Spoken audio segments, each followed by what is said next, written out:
Thank you, Kevin Smith, and good evening to you, my co-host, and to our two guests tonight. Ladies and gentlemen, all across Guyana, the Caribbean, United States, UK, Canada, and let me acknowledge our viewers that are joining us from Brazil, Suriname, St. Kitts, St. Vincent and the Grenadines, Barbados, Trinidad, and our small group but loyal followers in UK, of course, London there. How are you, ladies and gentlemen? Australia, New Zealand, and Ireland. I have to call them out, Leonard, because they have been so loyal with us every day. Hello. And of course, as of this morning, yesterday, in fact, we learned that we have quite some following in BVI. So, ladies and gentlemen, welcome and a warm good evening to each and every one of you all across this beautiful world of ours. Coming out here from Georgetown, Guyana, we bring you room 592, where we unleash the truth.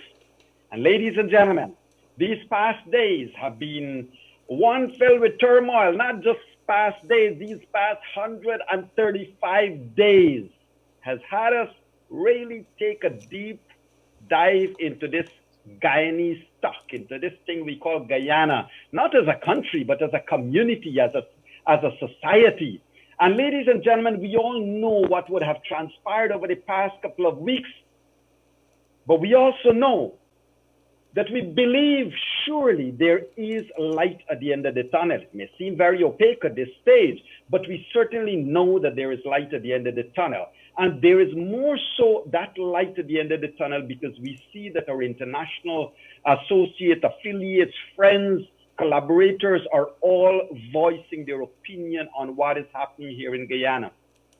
I must remind you all that sanctions, this word sanctions, that seems to be so new to Guyana. Sanctions have been imposed in one form or another, imposed upon many, many, many countries, maybe all the countries over the world at one time or another in our history. And many times these countries and the persons may have been found wanting. So today's sanctions is a reality for Guyana.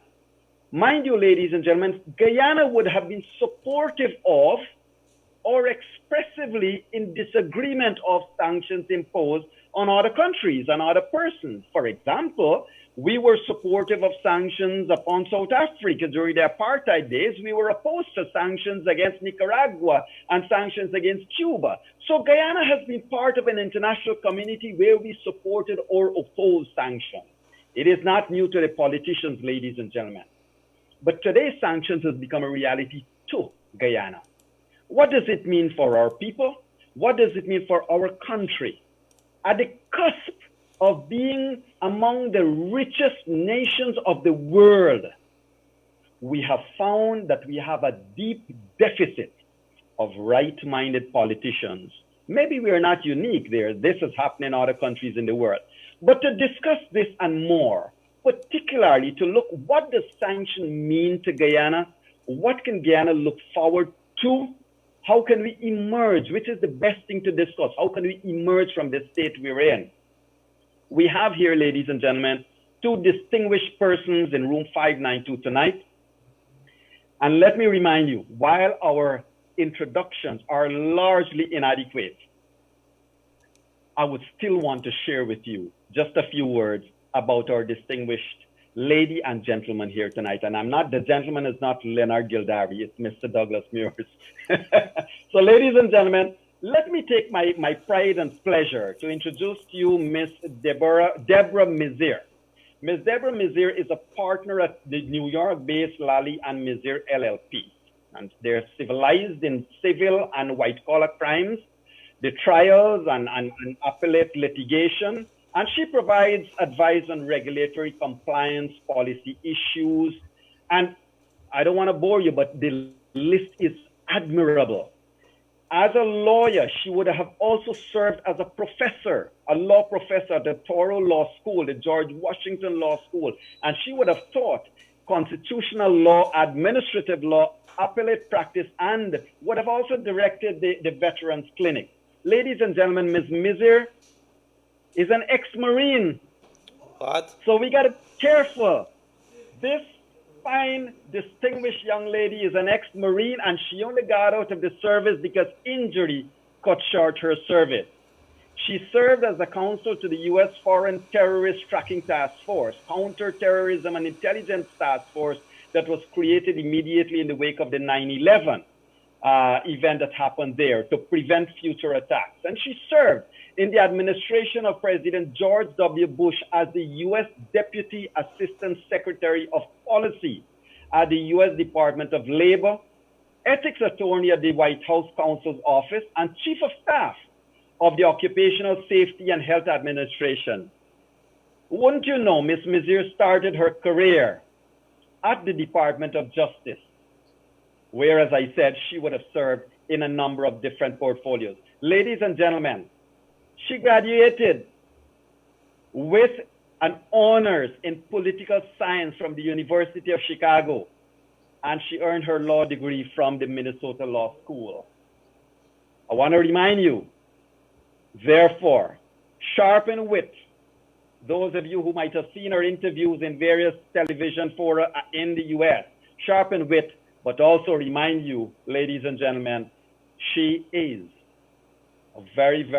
we are proud of her Guyanese roots. And for that, it's a distinct pleasure to welcome you here tonight, Ms. Deborah Misir, in this room 592. Thank you so much, Mr. Mahadeo. It's such a pleasure to be with you. It's really an honor. Thank you. And ladies and gentlemen, then the honor is mine to also introduce to you Mr. Douglas Meurs. I hope I pronounce it right. Mr. Douglas Meurs has worked in various capacities in many countries. He served as an economic counselor to the U.S. Embassy in Senegal, for example, overseeing the opening, interestingly, the opening of a West Africa trade hub office in Dakar. He served the United States at the UN in peace-building missions. He was a trade representative director for Iraq, Afghanistan, and Pakistan. That is in Washington, of course. A political and economic counselor to the U.S. mission to Somalia. And interestingly enough, ladies and gentlemen, in Somalia, Mr. Meurs worked overtly and covertly. These are my words. I know they can correct me if I'm wrong. Mr. Meurs worked overtly and covertly with politicians, trade partners, and other stakeholders. Guess why? In advocating for a new constitutional government and for the peaceful formation of that entire region to get them going. He worked with USAID and other bodies to draft proposals for the first transitional initiative for the stabilization program in Somalia. And he also initiated and chaired working groups that saw Department of Defense's presence in Somalia to train, to equip the Somalia troops.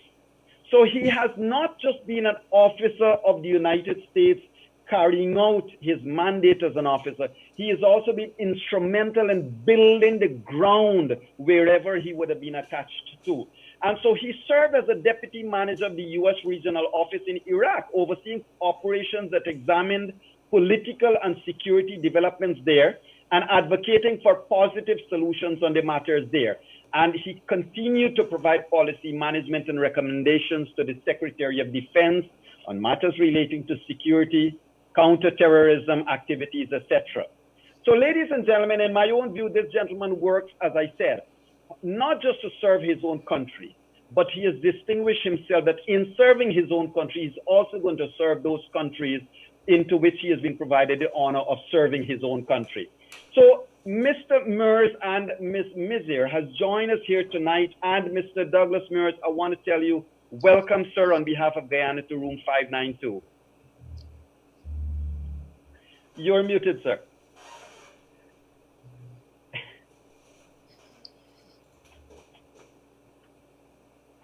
Your mic is muted. There you go. It's a great pleasure to be with you, but you forgot to mention the most important fact. My first overseas diplomatic posting was to Guyana. Oh, you didn't know that, did you? I actually did not know that. Great, great. So we'll certainly get into that, and thank you for that correction. So, Mr. Meurs, you are no stranger to Guyana. Ms. Misir, you are no stranger to Guyana, and therefore, you would have had Guyana in your DNA, being your first diplomatic mission here and being your country of birth.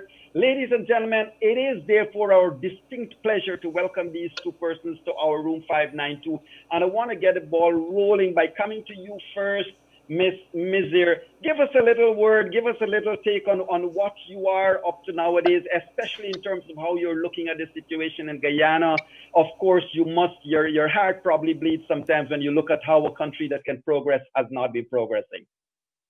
Absolutely, Mr. Mahadeo. And I come to you tonight and to everyone who's listening and to the people of Guyana and say, I'm an American, but I love Guyana. My parents are both from Guyana. I've spent a lot of time there.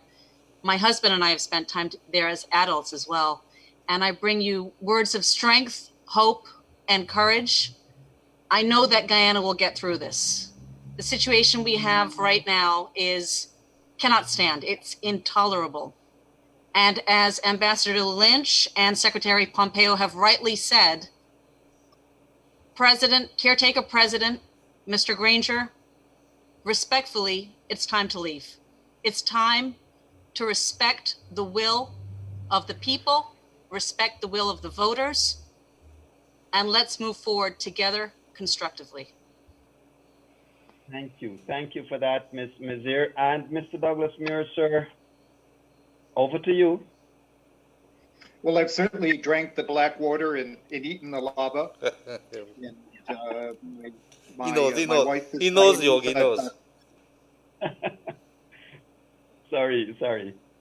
So I echo Deborah in wishing an end to this unfortunate situation and for the properly elected government to duly take its place as soon as possible. Great. And if you don't mind me asking you this, sir, before we get into our substantive discussion, in your posting to Guyana, then, what stands out in your mind about Guyana going to those years? What stands out to you? Well, I've been back quite a few times in the last 2 years, and Guyana is a hotter, more crowded, but also more vibrant and more diverse place than it was those 30 years ago. And it's remarkable to see how Guyana is in the process of, I think, turning itself so it faces South America as well as the Caribbean and the United States and the UK. And I think it's a great transformation of the country to come, along with, of course, the remarkable, economic growth that we see from oil. But it'll be a cultural and a social revolution as well for Guyana. And I think this political chaos is just keeping people from facing the many problems that Guyana needs to deal with to adjust itself to these changes. Yeah, and did you really drink the black water and eat the organic stuff? The man knows about it. Who are you asking him for? Well, I have to ask. I can't let Mr. Douglas, Mr. Meurs just tell us these things, right? But anyway, jokes aside. I want to get to our substantive discussion, if you don't mind. And lady and sir and lady, I want to ask you this. Now, the Guyana government, through President Granger, on May the 19th, would have said, President Granger said, show me the evidence that I'm involved in something before you impose sanctions. And interestingly, the U.S. ambassador today was asked the same question. Are you not putting the cart before the horse? Why are you imposing sanctions when the government said it didn't do anything wrong? Ms. Misir, you want to go first? Sure. I disagree with that assessment. Whoever asked the ambassador that question, as I said, I think the sanctions are warranted. There was an election several months ago at this point. There's been delays. There's been really frivolous litigation brought by the caretaker government to impede and stop the proper transfer of power. And when you have the CCJ, which is the highest court in Guyana, Guyanese government officials are obliged to follow the orders of the CCJ. When you have the CCJ come out and say, this is just ridiculous in essence, and direct what GCOM and what the Honorable Claudette Singh has to do, absolutely the sanctions are warranted. And Mr. Mahadeo, you rightfully pointed out at the beginning of the program that Guyana has supported sanctions on rogue nations such as South Africa. We don't need Guyana to become a rogue nation, but we're right at that tipping point. And I would say to the caretaker government and to the caretaker president, Mr. Granger, respectfully, do you want to be remembered as a statesman, or do you want to be remembered as a rogue? You have that choice. You still have the ability to be remembered respectfully and with honor in history. And he has to do the right thing. Thank you for that. Mr. Meurs, I just want to ask you something. Allow me to explain the backdrop. The U.S. ambassador, in company of other ambassadors and high commissioners, would have been escorted out of the GCOM building at one time. And well, they walked out. They walked out after seeing what was happening there. And that didn't go down well on a lot of persons. But, sir, the language of diplomacy seems to not have been understood by politicians. Now, you have worked in a number of countries.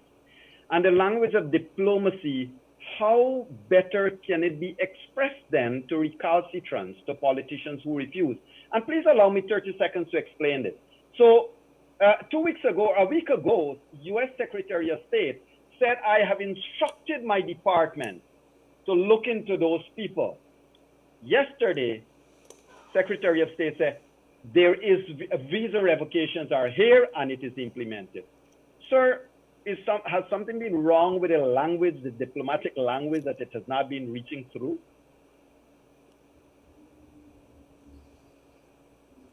You're muted, sir. Let me say this, Mr. Matteo, and I don't speak for Ambassador Lynch, and I don't speak for the embassy. I hadn't had contact with either. But I've seen sanctions play out in many countries. And what's remarkable to me is the speed in which these sanctions have been announced and the coordinated manner that they've been carried out with Canada in the UK. And what President Granger and the cabal behind him need to know is that this reflects the world's consensus. CARICOM, OAS, the United States, Canada, the UK, Brazil, all of them are rejecting the APNU's pseudo-legalistic tactics of hiding behind a dubious interpretation of the Constitution and endlessly using the courts to stay in power and to avoid recognizing the results of a free and fair election and an efficient and well-executed recount of the votes. The world has concluded that 4 months later, it's time for the new government to take place and for the will of the Guyanese people to be recognized. And this is not unilateral sanctions by the United States. It's not a symbolic act. A lot of effort has gone into a coordinated levy of sanctions by many different countries. And it's going to be quickly followed, I think, by sanctions from the EU and from Guyana's neighbors. And Granger needs to understand that the United States is not acting alone. It's not an isolated gesture that can be shrugged off. Thank you.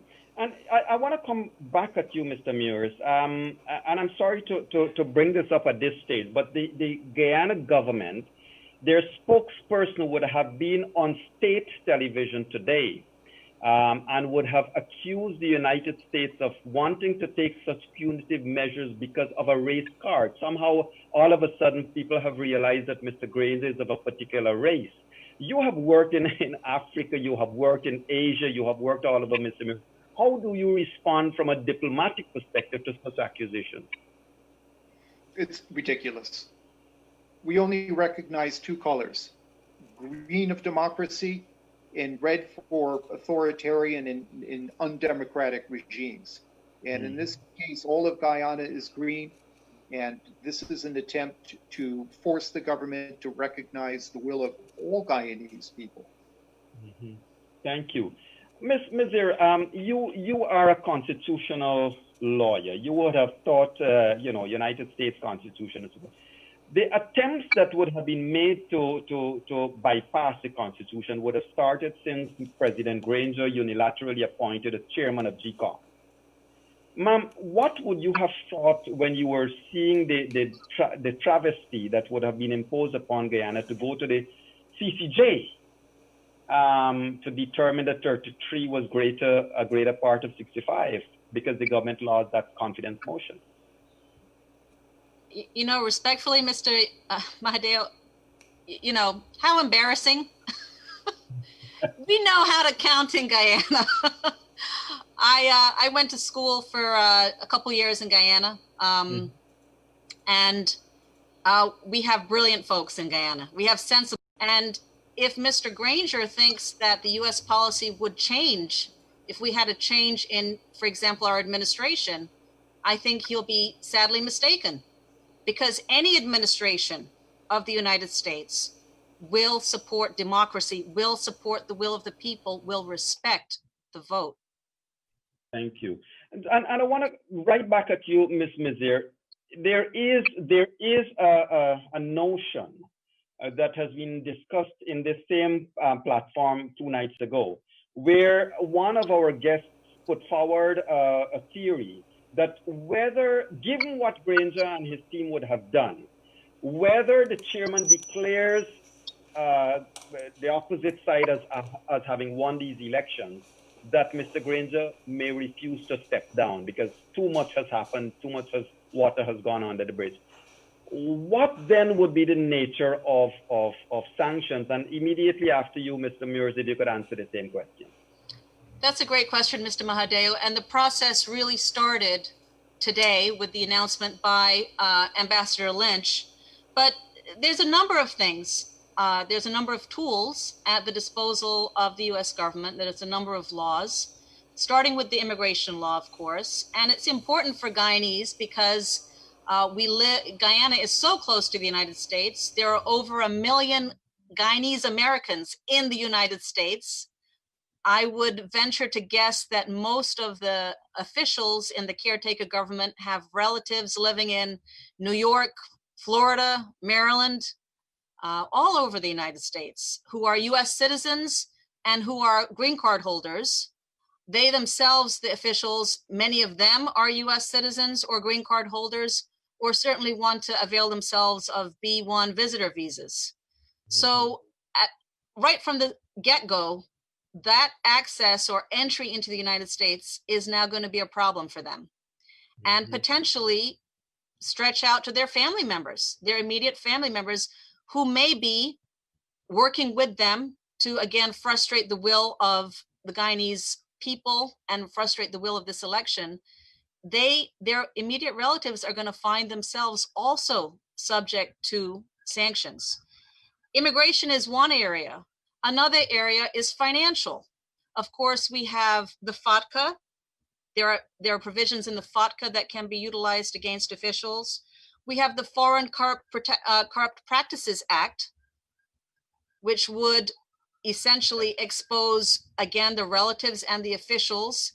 Anyone who is a U.S. citizen or a green card holder and is engaged in corrupt acts could potentially be liable, criminally liable under that act.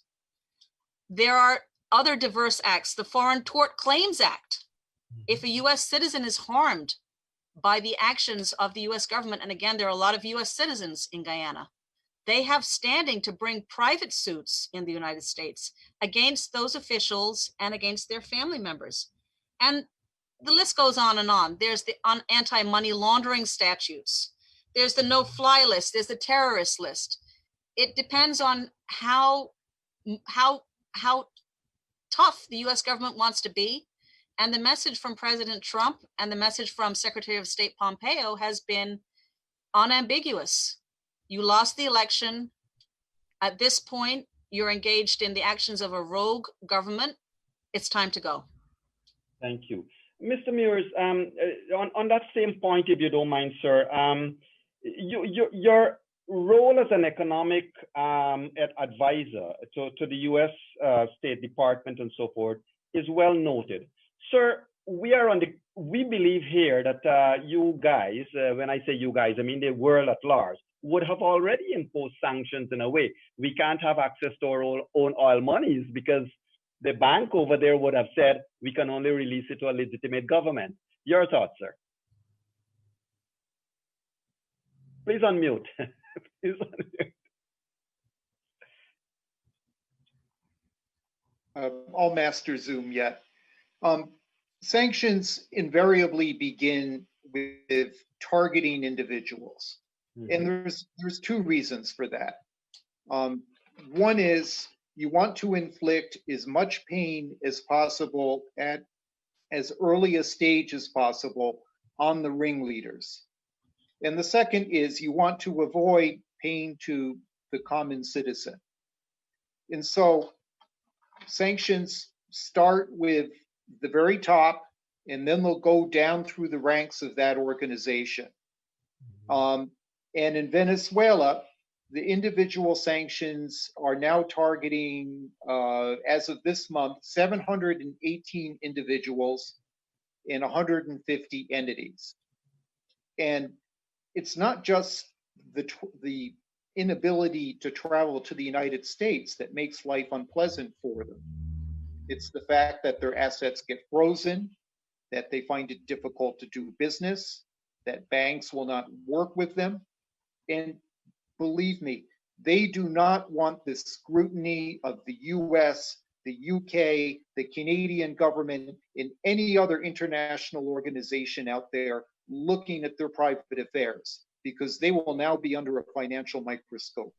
The Office of the Financial Asset Controls, OFAC in Treasury, FinCEN, the Financial Intelligence Organization of the US, the Sanctions Office in the State Department, all of them will be combing through these people's affairs, looking for evidence of illegal assets that have been moved overseas, looking for ties to narco trafficking, looking for their illegal and corrupt acts in the embezzlement of resources. You do not want that scrutiny, and you do not want your bad acts to come to light. So sanctions begin with targeting those individuals, but there's a lot of other places that sanctions can ultimately go to if targeting those individuals doesn't work. Foreign assistance can be cut. Guyana received $4.7 million in developmental aid last year from the United States. I'm sure Canada and the UK are looking at their programs as well. There can be export-import limitations. There can be asset freezes. There can be increase in tariffs on products going from Guyana to the United States. I note that the Caribbean Basin Trade Partnership Act, the CBTPA, is up for renewal in September. It's possible that Guyana could be written out of the trade benefits from that act. We can withdraw ambassadors. The United States can place a negative vote when Guyana wants to access capital from international financial institutions such as the World Bank. You can even cancel air links. You can eliminate military training. You can stop Guyana's ability to do credit financing. And you can pretty much turn off the spigot of foreign investment that will flow to Guyana, which is particularly troublesome because of the intention that's been paid to Guyana as it becomes sort of a mini oil power. So begins with individuals. Those individuals do not want what's going to come down on them.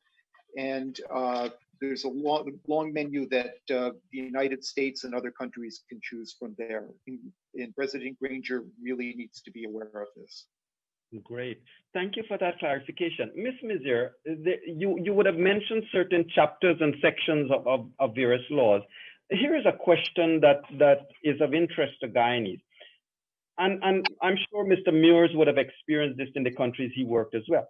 Now, a lot of the the false narratives, a lot of the propping up of what is going on here is believed to have been caused, engineered, and supported by people who live, Guyanese, but they are US citizens. They live over there with you guys. Now, this mischief, therefore, being done upon this country, promulgating and promoting an illegal government, takes place every day in front of our eyes. They have had congressmen, some of them, on their Facebook page interviewing and so forth. So, Ms. Misir, whether Guyana and people who are US dual citizens do this, and how then can you tell Guyanese, well, we're going to impose sanction on the people locally? That's a great question, Mr. Mahadeo. And again, I'm not part of the US government right now. I'm in private practice, but I would venture to guess that the US government is well aware of those individuals and is monitoring what they are doing. And they are putting themselves in legal jeopardy. The panoply of sanctions that Mr. Meurs articulated just now, it can be even more severe for a US citizen. They don't want to be indicted and hauled into federal court on wire fraud, on conspiracy to commit these acts, and they are liable for them. And it's very easy to prove it in federal court. I would remind our viewers that Manuel Noriega and Dino Burdase both ended up in US prisons.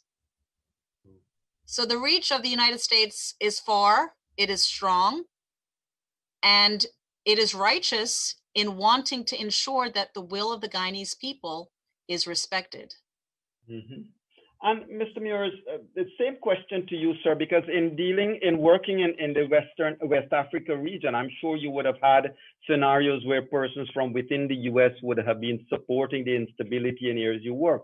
How would you have dealt with it, sir? Please unmute.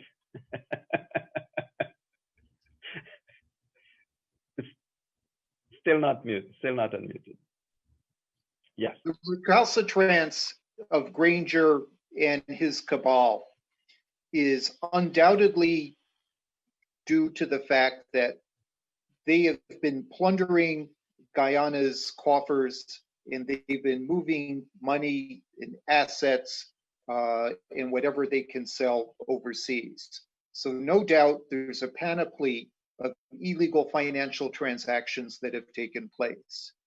If US citizens are involved in that embezzlement or in moving those assets or in concealing these criminal acts, no doubt that they're liable for criminal prosecution, for tax violations, for wire fraud, and for many other crimes in the United States. Mm-hmm. Thank you. Thank you. Ms. Misir, I want to come back to you again on this, a follow-up to the same point, because the script to rig these elections would have probably been written years ago. And I'm sure, Mr. Meurs, in your work that you had done, Ms. Misir, in your work you would have probably been aware of some of the things. But the script for rigging these elections seems to have been well crafted. And 4 weeks to 5 weeks ago, it was no other than a US-based Guyanese-born person that said, burn the ballot boxes. I think he meant it figuratively, but the call was there that, only certain votes must be counted. And it is felt by Guyanese that had early enough action been taken, a lot of this stuff would have stopped. It's 136 days now from the elections. Is there any way that early action could have been taken? Who knows? Hindsight is 20/20 always, right? And I think the US government has tried to be respectful of the Guyanese people, respectful of their sovereignty, and has tried to facilitate and mediate a peaceful transfer of power, understanding that Mr. Granger, again, had a reputation as a statesman, has been in government for decades. He should know better. Right. And there are many good people in the PNC. Yeah. There are many lawyers. I've had the privilege of getting to know some of them because my father, before he retired, practiced law in Guyana, and he got to know many of them. And they are good men and women. Yeah. How can they tolerate this as lawyers, as barristers, as members of the bar? How can they tolerate this flagrant untruth and lying? And if I may add, Mr. Mahadeo, the attacks on Mrs. Claudette Singh are reprehensible. They are completely out of line. There should be no threat to any government official. There should be no intimidation of a government official. And I've been advised that Mrs. Singh faced assault months ago. And if that is the case, that is so outrageous and beyond the pale. Yes. And whoever directed or authorized that must be brought to justice and should be thoroughly ashamed of themselves. Thank you. And if I can ask you another follow-up from an earlier question, Ms. Misir. Earlier, both you and Mr. Meurs would have said that, and the U.S. ambassador said that today, that you do not usually disclose to the public who are the names of the persons that are sanctioned. I think you hinted at that. If you are going to name and shame, why not name and shame? Why not? Isn't that a penalty as well? Well, there may be, and I think Mr. Meurs can probably speak to this, coming from the State Department. There may be a strategic reason why that is the case. Perhaps they don't want everyone to know everyone who's on the list. Perhaps that list is growing. Perhaps a person can be taken off the list if they choose to cooperate and if they choose to do the right thing. And if they did in fact choose to do the right thing and cooperate, there's no reason to damage their reputation, if you will, in advance of that. So there can be some very sound reasons for not revealing those names. I think we all know who's on those lists based on who the bad actors. Everyone knows who the bad actors are here. Guyana is not a big country. Everyone knows each other. There's nowhere to hide. Indeed. Mr. Meurs? Individual sanctions are most effective when you don't know if you're on the list, because the number of people affected by that is going to be greater than if there was a list in a finite number of names. In addition, you don't need a sort of adjudication process where people challenge why their name is on the list or ask why someone is on the list and someone isn't. It's best to keep things simple, and it's best to keep things unknown so the maximum number of people wonder or perhaps change their behavior in order to avoid being designated on the list. Right. And Mr. Meurs, today some of the Guyanese Facebook lawyers would have taken pains to post the section and act of your laws that says you cannot remove somebody's visa. You have to give them a right to be heard. Is there any water to that, sir? Is there any truth to that? Is it a misrepresentation? No, I'm not a lawyer, but my understanding is there is not. This isn't something that can be challenged in court. A visa is a privilege that's granted you. It's a privilege that can be taken away. Thank you. Ms. Misir, that's right up your... There's a doctrine called consular non-reviewability, okay? It's sort of a cornerstone of our immigration law. And what that means is the actions of Ambassador Lynch, the actions of consular officers in Guyana cannot be challenged or cannot be reviewed in any U.S. court. Moreover, as someone who has practiced for many years on both sides, government and private, in the immigration area, I would caution anyone who thinks they're going to challenge this with the warning that you're not likely to prevail. You're not likely to prevail. The U.S. government has broad authority to limit or restrict the entry of aliens, meaning people who are not U.S. citizens, into the United States. And it it has that authority also with respect to green card holders. So you're facing a long haul if you think you're going to fight this in court. You're not going to be successful, in my view. And thank you very much for that, Yog. I must put in there. I want to apologize for disappearing for a little while, and good evening to our two esteemed guests at the moment. Yog, I must tell the people of Guyana something. I want to apologize. We got a break there. For the third time in as many night, we would have been caught up, sure. Too much coincidence at this point in time. But so we are investigating it on behalf of management. Our apologies. But three times in as much many nights we are investigating. It's not going to happen again. No. But it is what it is. But I want to ask the two guests a question that would have come in from our people that are listening.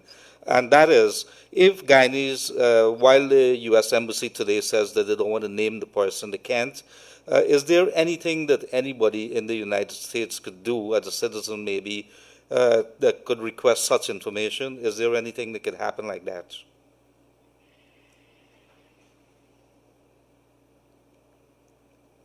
And any one of you can take that. I'm not sure who can. Mr. Meurs, would you like to go? It's an uneducated. It's uneducated on my part because I've never worked in that office. But I think pretty much the most you could do is submit a Freedom of Information request to try to get some of the documentation behind being designated for sanctions. And I don't think you'll succeed. Oftentimes, the entire process is classified, and that information is not easily releasable, and it's not a judicial process. There is no court to appeal to. So you can try, but I don't think you'd get very far. Right. Thank you. Mr. Meurs, I wanna follow up with quoting Ambassador Lynch, who said today that part of the United States consideration, and you are right, sir, she did mention twice that when we speak United States imposing sanctions, it is not just the U.S. as a country, but the OAS and the 130 countries around the world. And so, sir, she said today that the United States is concerned for serious adverse foreign policy consequences, serious adverse foreign policy consequences that might be there if these persons are allowed to flout the laws of Guyana and still have access to the U.S. and other places. If you don't mind, you can walk us through that a little bit. Well, I mean, I think these serious political consequences are having another anti-democratic regime join Venezuela in South America. And as Ms. Misir said earlier, it would be terrible for Guyana to be lumped in with the countries that are under sanctions now. You don't want to be associated on the same page with Venezuela and Syria in North Korea. And you are under sanctions for a reason. You have engaged in anti-democratic acts. You have likely embezzled the financial resources of your country, and you've otherwise thwarted the will of the people. For all of those reasons, you are not the upstanding individual to whom a visa could be given. It's a moral argument as much as it is a legal one. Correct. And sir, if you don't mind, let us say that a sanction of individual sanction is imposed on Yog Mahadeo. Is there also not something hidden there? Because unless you reveal that Yog is sanctioned, you can go and still enter into all kinds of contracts and all kinds of things that might be inimical to my country people.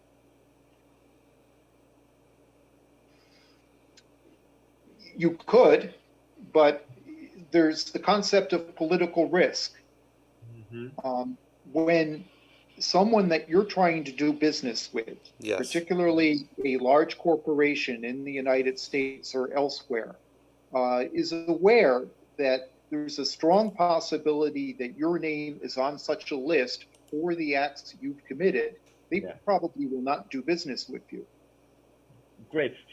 And thank you for bringing it up, because I didn't want to say it in my own words, but am I right to then conclude, sir, that by the United States or any country announcing that persons in Guyana have been slapped with sanctions, it then advertises that, okay, don't do business, don't do business there.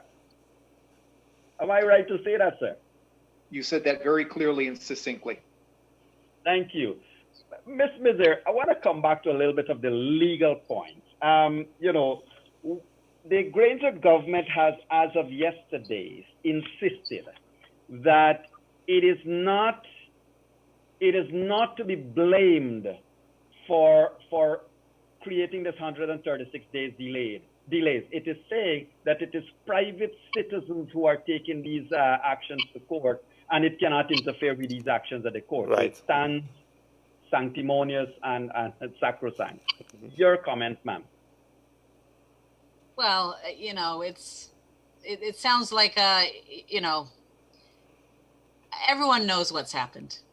Everyone with a working brain knows what's happened. And I don't know who that spokesperson thinks that they're fooling, if you will. Let me be, you know, just direct to the point. That's kind of nonsensical. It's directly been the actions of the caretaker government that have led to this delay. There is no question about it. The CCJ came right out and said it. That is why all the governments, the United States, the United Kingdom, the OAS, CARICOM, that is why they have spoken with one voice, because they are quite aware of what the caretaker government, what Mr. Granger has done. And again, I urge the good people within the PNC, and I urge the good people within the caretaker government to walk away from this, because it is not going to go well, and you're on the wrong side of history. Indeed. Well said. Well said.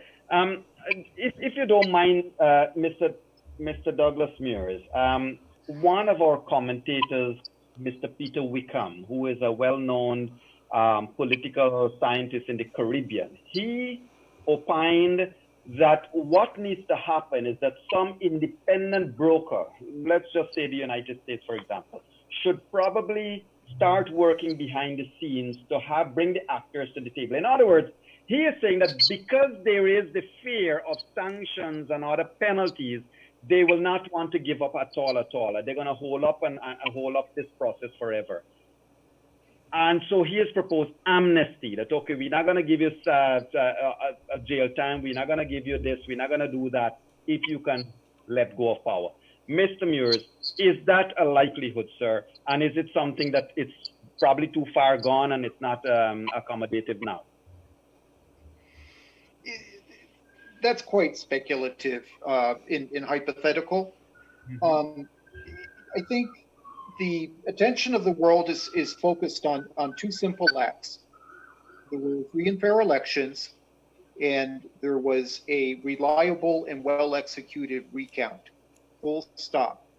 The results of those two acts need to be implemented. Nobody sees this as a delicate political negotiation or as a complex problem that requires a third-party mediator. It's simply the long overdue recognition of an election that occurred on schedule, and the new government should be taking power. It's up to the Guyanese people in the end to decide if there needs to be a process of reconciliation or if there should be an amnesty for acts. That's probably not for the outside world to decide. And I have no doubt that there's any number of mediators who would be available if the Guyanese people chose to come to that point and decided that they wanted an outside advisor. But I can't imagine that the United States or anybody else would try to impose that. Yes. Thank you. And if I may, here, this is one of the issues that were raised. So the actions by the U.S. State Department is directed at people in Guyana, but there are others who are living overseas, right in the U.S., that may be parties to the coalition, and others here who are agitating, who are saying things, who are on Facebook, who on social media, making a lot of comments. Is there anything that the U.S. that maybe that they could do, because these people are standing contrary to what the U.S. State Department, Mhm. what the U.S. government is saying? Is there anything that Well, could be done to them? well, I must say, Leonard, you would owe whatever it is you could owe. Maybe a Guyanese gift to both Ms. Misir and Mr. Meurs, because they did deal with that My very apologies when I well. was off. Okay, good, great. So again, I mean, I just want to move on. Ms. Misir and Mr. Meurs, I am sure you would have been asked this from other countries. A lot of the government operatives have said, what moral ground does the USA have to preach on Guyana about its elections when the US itself has a lot of complaints and saying Russian meddling and this and that and the other? How do you respond to that accusation? Ma'am first and then sir. Well, first of all, in the United States, we have had peaceful transfer of power for Excellent. 200 years, more than 200 years. Okay. And when our Supreme Court speaks, the political parties and the administrations have to listen. In the case of Guyana, the CCJ has spoken, and the caretaker government refuses to abide by the rule of law. That's clear as day to anyone. Mhm. Thank you. Mr. Meurs? Well, this argument has come up over and over again in the last 50 years. I think that there's been over 200 examples of sanctions being levied by the United States, and probably worldwide, the number of sanctions imposed has been in the thousands. And people always say, well, if your house is not perfectly in order, how could you do that to us? And the answer is the world isn't always consistent. Elections in the US are free and fair for the most part. Sometimes they're not well organized, but they're still free and fair. And the United States will continue to impose sanctions, and that is a fact of life.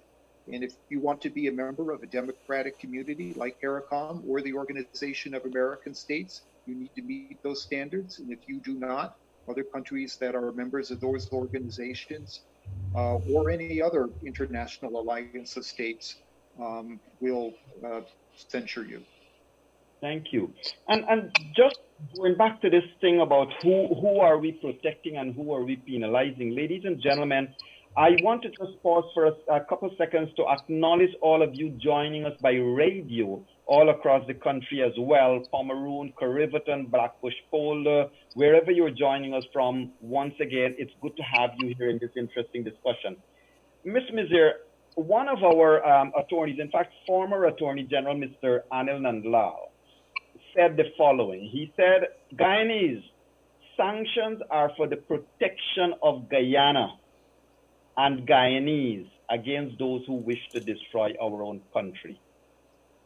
Your comment, ma'am. Sounds accurate in this situation, right? Yeah. Let's not forget, and you know better, Mr. Mahadeo, than I ever could, but ordinary Guyanese are suffering. There's a lot of economic deprivation. Mm-hmm. And people are holding out hope for the new beginning that this government can bring.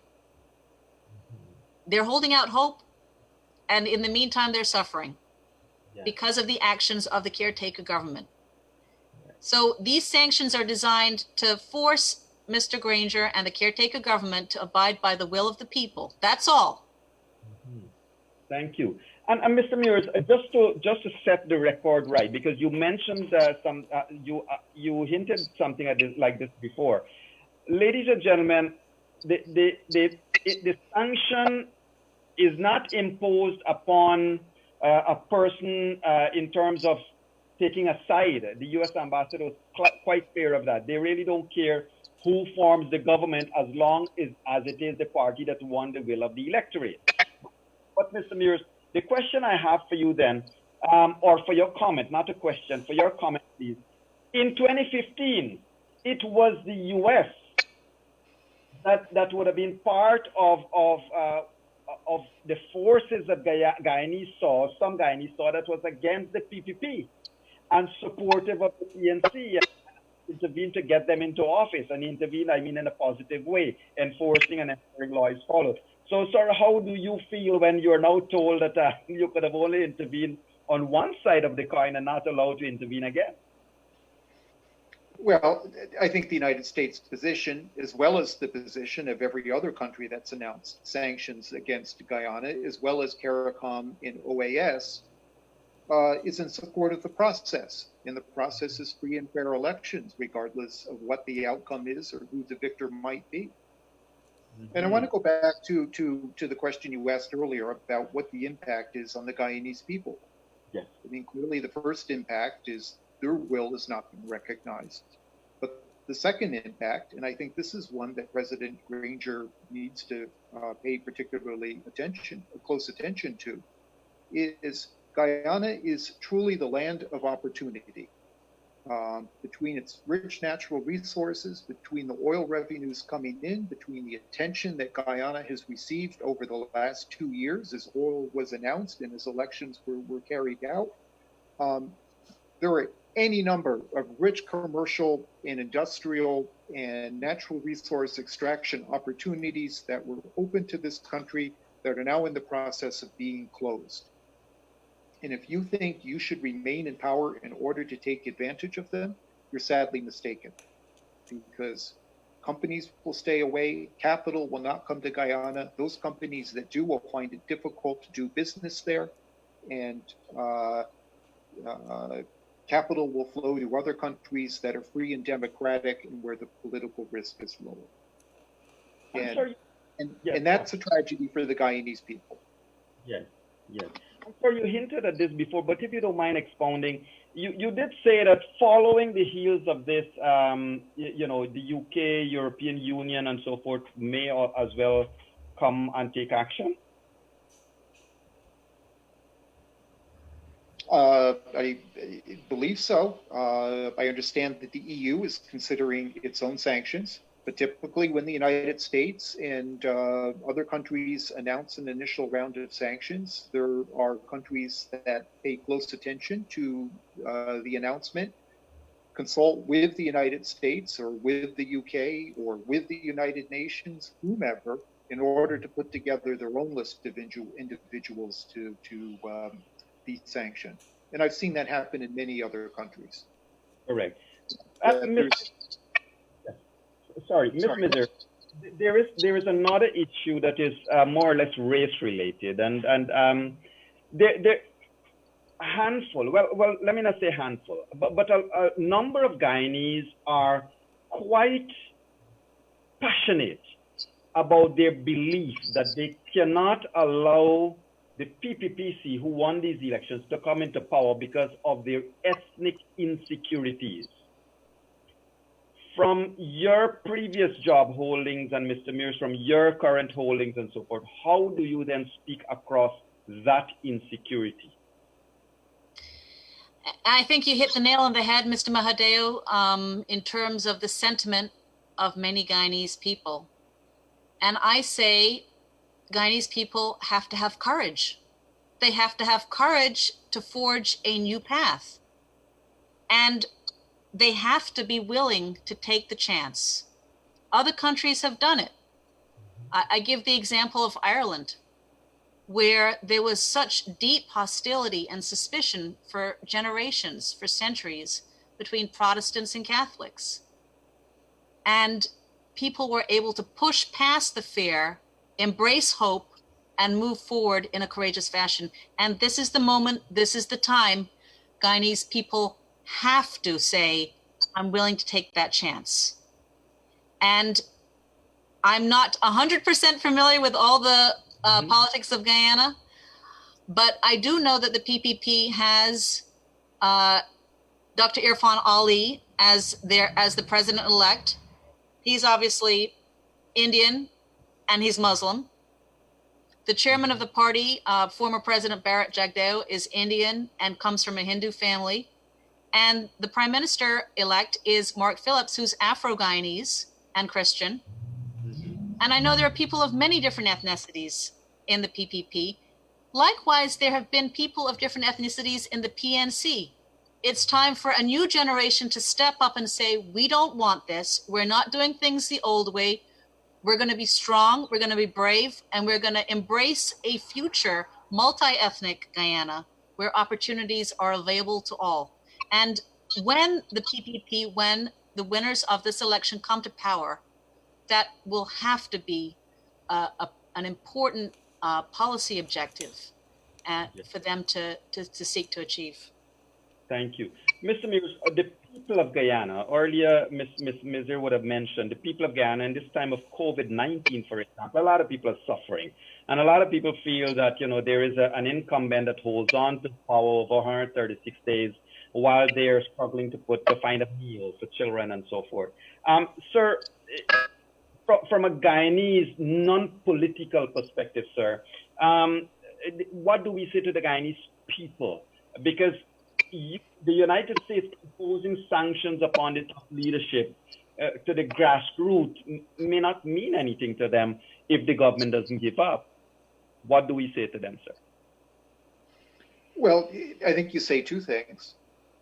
The first is sanctions will initially target individuals, those at the head of their organization that refuse to recognize the will of the Guyanese people and carry out the results of the election. And sanctions are not targeted at the average person on the street. The second thing is,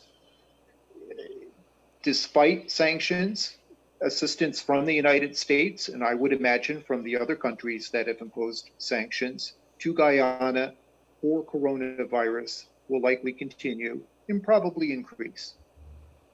Yes. Thank you for that, sir. Ladies and gentlemen, I just want to share this with you and seek the opinion of our guest. Today, Sir Ronald Saunders would have documented, he wrote an article, in part he said the following. He said the Permanent Council of all 33 member states of the OAS will meet on July 21 to consider the situation in Guyana.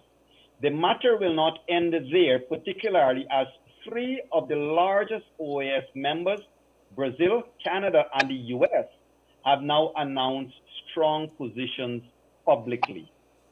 Mr. Meurs, in terms of Brazil, as you would have known, sir, Brazil would have made a statement 2 days ago about Guyana and its never-ending elections.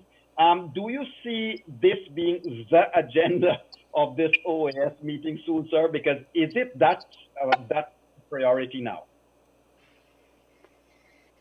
Well, I think it is. I think the swiftness that sanctions were imposed and the fact that they were imposed in a coordinated manner means that this is being taken seriously by all countries that have an interest in Guyana. Brazil right now is, let's sort of charitably say, has the tendency to like authoritarian governments, in the fact that despite this tendency, they have pretty rapidly come out just behind the United States, Canada, and UK in announcing their intention to impose sanctions, is a sign that the acts of the Granger government in thwarting the election are just too blatant to be ignored and passed over. And Brazil will be part of the international community. And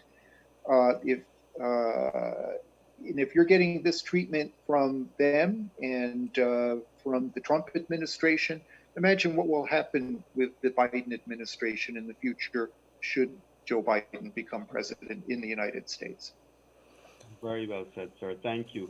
And Ms. Misir, in terms of your Guyanese roots, ma'am, just changing topic a little bit, do you envisage probably coming back to Guyana one day?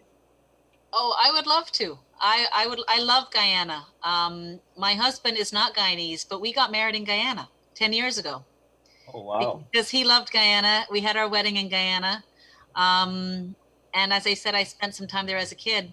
And my father, when he retired here from his job here in the United States, he went back to Guyana to practice because he loved Guyana. There are so many Guyanese Americans, Guyanese who live in the United Kingdom, Canada, who, while loyal and loving and blessed to be in their countries where they live, still have that special feeling for Guyana. And they're on edge too. Their hearts are beating too. They want the best for Guyana too. We all do. And that means for Guyanese of all backgrounds. Correct. So I would love to come back to Guyana, and I would love to meet you in person.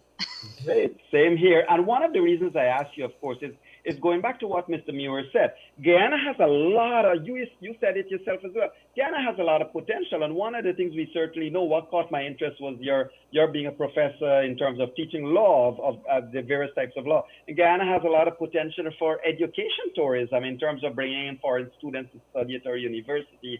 And certainly law would be one of the things that a lot of people are interested in seeing that the University of Guyana take to its highest level.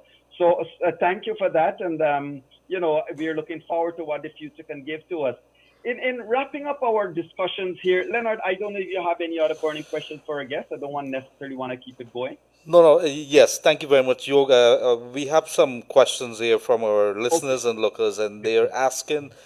They've been talks about having boots on the ground, maybe asking for international help. So I don't know if I missed it a little early when I was out for a little while, but I want to ask maybe our two esteemed guests, what are the possibility of that, and could we probably walk through that? How do you arrive at that, something like that? Yes, I mean, Ms. Misir, I could probably direct it at you first, and Mr. Meurs, you second, because the issue here is whether there is a contemplation of a boots on the ground kind of approach, where if this thing were to prolong any further. I thought just a little addition to that. Some people have been calling for, and these are viewers, listeners, for maybe UN troops or something. I'm not sure how that works, and I hope to God we never come to that day. But it's good to have a conversation like this. Mr. Mahadeo and Mr. Leonard, I share that feeling. I hope to God that doesn't happen either, because Guyana has historically been a nonviolent, peaceful place, despite the political conflict the country has endured for many decades. It's generally been peaceful, and there's been very little bloodshed, and it should not come to that. The Guyanese army is relatively small, and it's a professional army. It's not Venezuela. It's not under the thumb of a Mr. Maduro. It's not ready to spill the blood of its fellow Guyanese citizens. So I would expect the Guyanese military and their senior officers to conduct themselves to the highest standards to which they've been taught, and in the finest tradition of the Guyanese army, remain apolitical and remain committed to democracy and respect for the fellow Guyanese citizens. Mm-hmm. I can't imagine that the learned people in the PNC leadership want such a scenario. And again, great efforts are being made to show them, again, they have a choice. They can be statesmen, or they can be pariahs and rogues and remembered disfavorably in history. Mm-hmm. Thank you for that. And Mr. Meurs, indeed, Mr. Leonard's question is well pointed, and I want to refer it to you because, persons from within the current party structure of the incumbent would have said that they wanted they're calling on the president to declare a state of emergency. In other words, to take power regardless of what is the declaration. Sir, in your mind then, I mean, I hope it's not an inappropriate question. Doesn't that place an army, doesn't that place the security forces, the police, under terrible, terrible position? I mean, on one hand, the president is the commander-in-chief, and on the other hand, if he stays in power, then what happens? Kindly unmute. I think today the scenario of foreign intervention, foreign military intervention in Guyana is virtually impossible to foresee. Guyana has always, by and large, solved its problems peacefully and found its way through political crises without widespread blood in the streets or civil disorder. However, there are similar countries that were similarly peaceful and ended up on a long, slippery slope down to the point of civil war, the country falling apart, and the foreign community forced to intervene simply to save the lives of mass numbers of civilians. And that has happened in the past. It will happen in the future. Pray God that that does not happen to Guyana. Thank you, sir. And as we are going to come to wrapping up our program time, Ms. Misir, I would want to ask you for your, I wouldn't say parting shot, your parting words to the Guyanese politicians and on both sides of the divide, because on one hand, you would want that the PPP would continue to influence their supporters to remain peaceful and calm. And on the other side, your words, please. Thank you, Mr. Mahadeo. First of all, thank you so much. It's been such an honor and pleasure to speak with you, Mr. Leonard, and Mr. Meurs tonight, and I've learned a lot from speaking to all of you. I end sort of where I began, which is have hope, have courage, and have strength. It is a fundamental human right for the Guyanese people's vote to be respected. It must be respected. And come what may, it will be respected. I urge the Guyanese people to have the courage to move forward with strength and forge a new beginning. And recognize that the diaspora, the Guyanese diaspora around the world is fully supportive of them. And that in important countries such as the United States, the United Kingdom, the European Union, CARICOM also recognize what is just and fair. And again, I say to the caretaker government and to the caretaker president, please do the right thing. Step aside. It's time for a new government. Be part of a new Guyana. Don't become a pariah to the entire world community. And with that, God bless. Thank you so much, Ms. Deborah, Misir. Mr. Douglas Meurs, sir, your closing words, if you don't mind, for our politicians in this lovely country. We certainly look forward for you to return one day in a more peaceful country that we can prepare. And before he goes there, we have one of our viewer listeners saying that when Mr. Meurs was here, he took him hunting. Mr. Meurs took the guy, he was a little boy then, took him hunting. So I presume there was a lot of black water at that point in time. I've swallowed some both on purpose and inadvertently. Thank you very much for your show and for what you do. And for bringing the voices of so many people and so many perspectives to both the Guyanese at home and abroad. And it's been very inspiring to see the Guyanese people come together and safeguard the ballots and make their voices heard and organize themselves. And I hope that this peaceful process of Guyanese themselves solving their own problems will continue. This is very simple. The sanctions are a step that comes about because the current administration in place has failed to recognize the results of an election and move on. Full stop. There's nothing more that needs to be said. Please do your duty, allow the next government to take its place and open Guyana to business, because the future is very bright for Guyana. And I think we all want to see the Guyanese people move forward in peace and prosperity. Thank you so much, sir. And I do certainly hope that Guyana can benefit from your economic vision and your experience sometime in the very, very near future.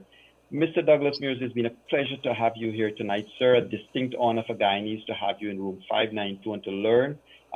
We want to assure you that as a people, we stand supportive of us playing our role in the world of nations. Ms. Misir, it's been a pleasure to have you. And likewise, we want to assure you too that, we welcome you here as often as possible and sooner or later on a permanent basis, hopefully. But to say to you that we certainly hope that, our discussion here tonight can put a lot of people's mind and their unease at a little bit of ease. Ms. Misir and Mr. Meurs, I must, in closing, in appreciating thanks to you both, I must remind viewers and listeners, ladies and gentlemen, we have discussed a plethora, a wide range of things, including we have discussed that the United States has imposed individual sanctions upon persons in Guyana, while there have not been the liberty of disclosing who they are. That might have also been because who knows whether the list is small or it's large or it has the potential of taking people out for adopting good behavior or adding people on for being ridiculous or illegal, sorry. But the potential is there, and there are many reasons why the list is not explicit to the public. That being said, unfortunately, ladies and gentlemen, these people would learn that they're persona non grata when they board the plane to go there. Then they have to probably come right back. Aside from all of that, Ms. Misir and Mr. Meurs would have educated us as well that those people who are green card holders and those people who hide behind the American veil, they too would do well to stay within the confines of what is acceptable, what is reasonable, and what is good and legal, and not to support an illegality in government that will end up in removing people of their electorate and their right to a vote. So it has been good to have you all here, ladies and gentlemen, as we say thanks once again to Ms. Deborah Misir and Mr. Douglas Meurs. Lady and gentlemen, sir, thank you very much, ma'am. Thank you very much. It's been a pleasure. Thank you, Mr. Mahadeo. Thank you, Mr. Leonard. Thank you very much, man. Thank you. Good night. Good night. And ladies and gentlemen, let me say to you all across Guyana, the Caribbean, and wherever you've joined us from, thank you so much for joining us in room 592. And we certainly look forward to continuing this discussion. Tomorrow at 1:30, we have our usual elections watch under the leadership of Mr. Leonard Gildari. And tomorrow night, we have Mr. Freddie Kisoon in room 592. So we're looking forward. We're going to keep ourselves educated. We're going to keep the debate going. And we will keep on unleashing the truth in room 592. It's been a pleasure. Remember, ladies and gentlemen, as I tell you every night, say a prayer for this beautiful country of ours. It is still the best place on God-given earth. Stay safe. Be good. Bye-bye now.